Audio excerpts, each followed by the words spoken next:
का UP one दरोगा मुख्य परीक्षा में आज हम लोग 14वां चैप्टर को कवर करने जा रहे हैं। 14वां चैप्टर है वन भूमि का राजस्व अभिलेखों में नामांतरण। तो देखते हैं इसमें कौन से पॉइंट है। तो अगर अभी तक आप लोग हमारे चैनल को सब्सक्राइब नहीं किए हो तो सब्सक्राइब जरूर कर लीजिए और बेल आइकन को दबा लीजिएगा ताकि जब भी वीडियो अपलोड करें सबसे पहले आपके पास पहुंच जाए। तो देखते हैं आगे कौन कौन से पॉइंट है जिसको देखना ज़रूरी है। भारतीय वन अधिनियम 1927 यथा संशोधित उत्तर प्रदेश संशोधन 1965 के सुसंगत प्रावधानों के अंतर्गत सुरक्षित वन विषयक विज्ञप्ति निर्गत होने के उपरांत उपभूमि विषयक पट्टेदार भूमि धारक यदि राजस्व अभिलेखों में विद्यमान प्रविष्टियों के आधार पर स्वत्व की मांग करता है तो उसे ऐसे स्वत्व का कोई आधार या अधिकार प्राप्त नहीं है। धारा 49 चकबंदी अधिनियम के अंतर्गत भी ऐसी भूमि पर वन विभाग के अधिकारों पर प्राण न्याय सिद्धांत प्रभावी नहीं होता है। अनुसूचित जनजाति और अन्य पारंपरिक वन निवासी अधिनियम 2006 या वन अधिकार अधिनियम के तहत अधिकारों के रिकॉर्ड पर डिजिटल जानकारी को एक कानूनी दस्तावेज जो भूमि और उसके मालिक के बारे में विवरण देता है परिवेश पोर्टल और केंद्रीय तथा राज्य सरकार के विभागों के अन्य वेब भौगोलिक सूचना प्रणाली GIS प्लेटफार्मों में एकीकृत किया जाएगा। यह अधिकारों के निपटान और मालिकाना हक जारी करने की प्रक्रिया पूरी होने के बाद किया जाएगा। मानचित्र को संबंधित राज्य कानूनों के तहत भूमि अभिलेखों में शामिल किया जाना चाहिए। मंत्रालय ने राज्यों को प्रत्येक भूमि पैच का भौगोलिक सूचना प्रणाली सर्वेक्षण करने और बहुभुजों की भू संदर्भित डिजिटल वेक्टर सीमाओं को बनाए रखने का भी निर्देश दिया है। अब देखते हैं लाभ में क्या क्या पढ़ना है। वन अधिकार अधिनियम के डेटा के अनुसार भूमि रिकॉर्ड आदिवासियों और अधिकारियों के बीच संघर्ष को समाप्त करता है। कभी कभी वन अधिकारी अधिनियम के तहत आवंटित भूमि का टुकड़ा वनीकरण के लिए उपयोग किया जाता है जिससे दोनों पक्षों के लिए बहुत सारी समस्याएं उत्पन्न होती हैं।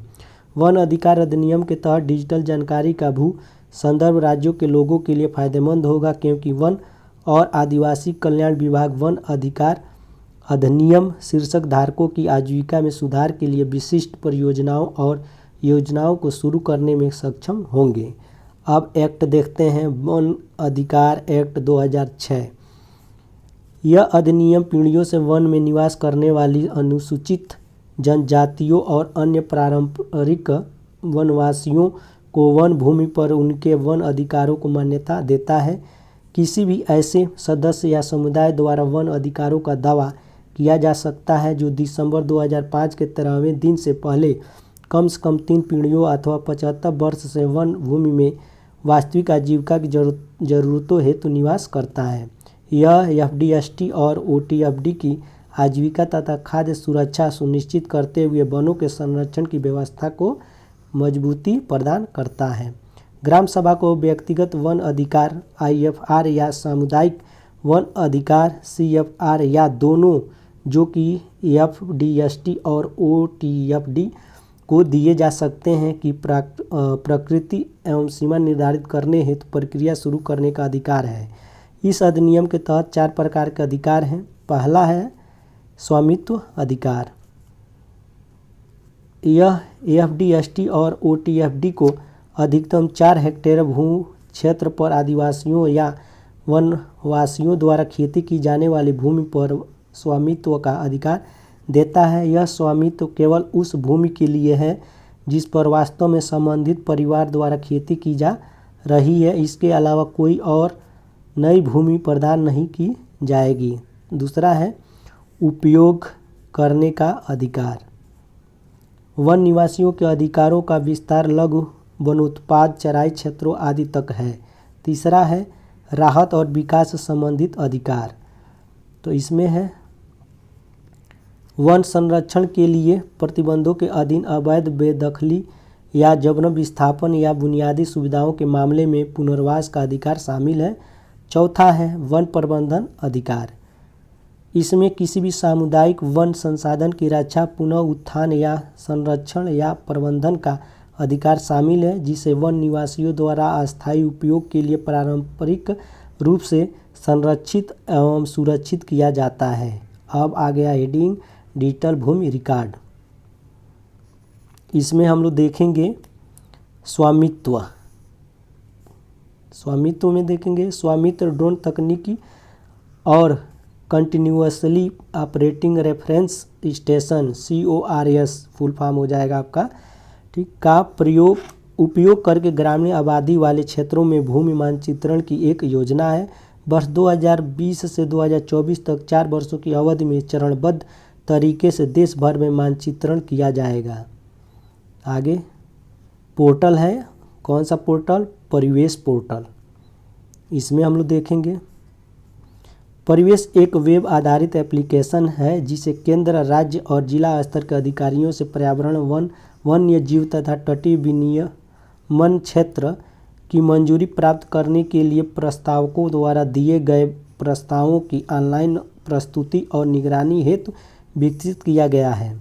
भूमि संवाद में देखेंगे भूमि संवाद डिजिटल इंडिया लैंड रिकॉर्ड आधुनिकीकरण कार्यक्रम, national workshop on digital India land record modernisation programme यानी DILRMP पर एक राष्ट्रीय कार्यशाला है। यह देश भर में एक उपयुक्त एकीकृत भूमि सूचना प्रबंधन प्रणाली विकसित करने के लिए विभिन्न राज्यों में भूमि अभिलेखों के क्षेत्र में मौजूद समानताओं को स्थापित करने का प्रयास करता है, जिस पर विभिन्न राज्य विशिष्ट आवश्यकताओं को भी जोड़ सकते हैं जैसा कि वे प्रासंगिक और उपयुक्त समझ सकते हैं। नेक्स्ट है जो वो है राष्ट्रीय सामान्य दस्तावेज पंजीकरण प्रणाली। इसमें क्या होगा? यह मौजूदा मैनुअल पंजीकरण प्रणाली से बिक्री, खरीद और भूमि के हस्तांतरण में सभी लेन देन के ऑनलाइन पंजीकरण की ओर एक बड़ा बदलाव है। यह राष्ट्रीय एकता की दिशा में एक बड़ा कदम है और वन नेशन वन सॉफ्टवेयर को भी बढ़ावा देगा। अब आ गया विशिष्ट भूखंड पहचान संख्या। इसमें हम लोग पढ़ेंगे ULPIN को भूमि की आधार संख्या के रूप में वर्णित किया जाता है। यह एक ऐसी संख्या है जो भूमि के उस प्रत्येक खंड की पहचान करेगी जिसका सर्वेक्षण हो चुका है, विशेष रूप से ग्रामीण भारत में जहां सामान्यतः भूमि अभिलेख काफ़ी पुराने एवं विवादित होते हैं। इससे भूमि संबंधी धोखाधड़ी पर रोक लगेगी। नेक्स्ट हेडिंग है भौगोलिक सूचना प्रणाली GIS। ठीक है, क्वेश्चन ये फुल फॉर्म में पूछ देता है। नेक्स्ट अब इसमें पढ़ेंगे वेब आधारित भौगोलिक सूचना तंत्र में वेब तथा अन्य परिसंचालनों का उपयोग कर स्थानिक जानकारी का अनुप्रयोग सूचनाओं को संसाधित एवं प्रसारित किया जाता है। यह उपयोगकर्ताओं के आंकड़ों के एकत्रीकरण, विश्लेषण एवं परिणामों को अधिक से अधिक व्यक्तियों तक प्रसारित करने में मदद करता है तथा नीति निर्माताओं के लिए उपयुक्त आंकड़ों को उपलब्ध कराने में मदद करता है। GIS ऐसी किसी भी जानकारी का उपयोग कर सकता है जिसमें स्थान शामिल है। स्थान को कई अलग अलग तरीकों से व्यक्त किया जा सकता है, जैसे अक्षांश और देशांतर, पता या जिप कोड। ठीक है, नेक्स्ट है GIS में लोगों से संबंधित आंकड़े जैसे जनसंख्या, आय और शिक्षा का स्तर आदि डेटा शामिल हो सकता है। इसमें कारखानों, खेतों, स्कूलों, तूफानों, सड़कों और विद्युत लाइनों आदि के संबंध में जानकारी भी शामिल हो सकती है। ठीक, अब देखते हैं आगे क्या होगा। अब आगे जो है वो बहुविकल्पी प्रश्न है, तो उनको भी हम लोग यहाँ पे सॉल्व कर लेते हैं। दिया है निम्नलिखित कथनों पर विचार कीजिए। तो देखते हैं एक एक कथन को। संकटपूर्ण वन्य जीव पर्यावास की परिभाषा वन अधिकारी अधिनियम 2006 में समाविष्ट है, तो ये सही है। दूसरा है भारत में पहली बार बैगा जनजाति को पर्यावास का अधिकार दिया गया है, तो ये भी सही है। तीसरा, केंद्रीय पर्यावरण, वन और जलवायु परिवर्तन मंत्रालय भारत के किसी भी भाग में विशेष रूप से कमजोर जनजाति समूहों के लिए पर्यावास अधिकार पर आधिकारिक रूप से निर्णय लेता है तथा इसकी घोषणा करता है, तो ये गलत है।